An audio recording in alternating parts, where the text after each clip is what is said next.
எப்பவும் ட்ரௌசியாகவே தூக்கம் வர்ற மாதிரியே டயர்டாக இருந்துட்டுருக்கீங்களா? இந்த மாதிரி டிஃபன் சாப்பிட்டோன்னே தூக்கம் வர்ற மாதிரி இருக்கிறது, பயங்கர டயர்ட் ஆயிடுது, எப்பவுமே தூக்கம் வந்துட்டு இருக்கிற மாதிரியே ஒரு ஃபீலு, எப்பவுமே தூங்கிட்டே இருக்கணும் போல் ஒரு ஃபீல், எனர்ஜெட்டிக்காகவே இல்லை, ட்ரௌசியாகவே தான் எப்பவுமே இருந்துகிட்ருக்கேன். இப்போ ரீசெண்டாக தான் இந்த மாதிரி ஒரு விஷயங்களை ஃபேஸ் பண்ணுறேன், அல்லது ரொம்ப நாளாக இந்த மாதிரி சுறுசுறுப்பு இல்லாமல் இருக்கேன் அப்படின்னா இந்த பதிவை முழுசாக பாருங்கள், உங்களுக்கு ஒரு கிளாரிட்டி கிடைக்கும். நாங்கள் ஒவ்வொரு பதிவிலும் சொல்லிகிட்டு இருக்க மாதிரி இந்த பிரச்சனையும் ஒரு ஆரோக்கியம் அப்படிங்கிற விஷயத்துக்கு சம்மந்தப்பட்ட ஒரு விஷயந்தாங்க.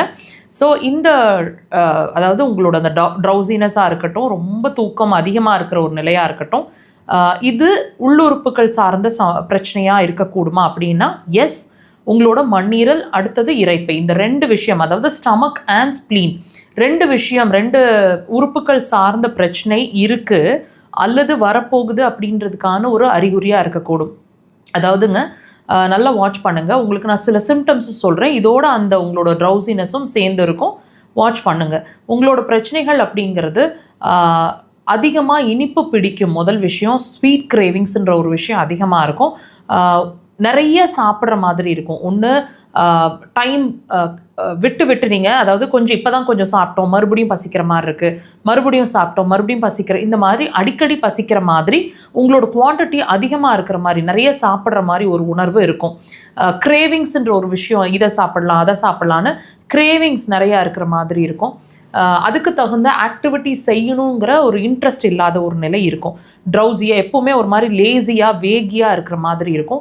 உதடு வறட்சி, தண்ணி தாகம் அதிகமாக இருக்கிறது, த்ரோட் வந்து ட்ரையாகவே இருக்கிற மாதிரி இருக்கிறது, பாதங்கள் சம்மந்தமான பிரச்சனை இருக்கிறது, ஜீரணம் அப்படிங்கிற ஒரு விஷயம் சரியாக ஆக மாட்டேங்குது, முழுசாக வந்து மோஷனில் நம்ம எங்களோட உணவு பார்ட்டிகல்ஸை பார்க்க முடியுது, இந்த மாதிரி விஷயங்களை உணர்றது. டெஃபினட்டாக இதில் ஏதாவது ஒரு விஷயமாவது இருக்குங்க.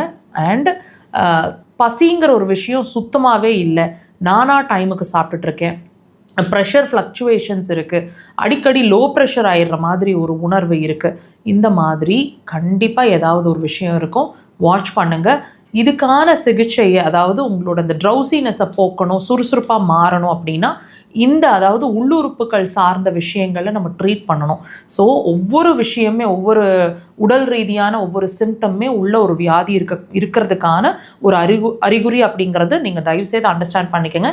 அதுக்கான இம்பார்ட்டன்ஸை கொடுங்க. அக்குபஞ்சர் அதுக்கு சிறந்த தீர்வாக இருக்கும்.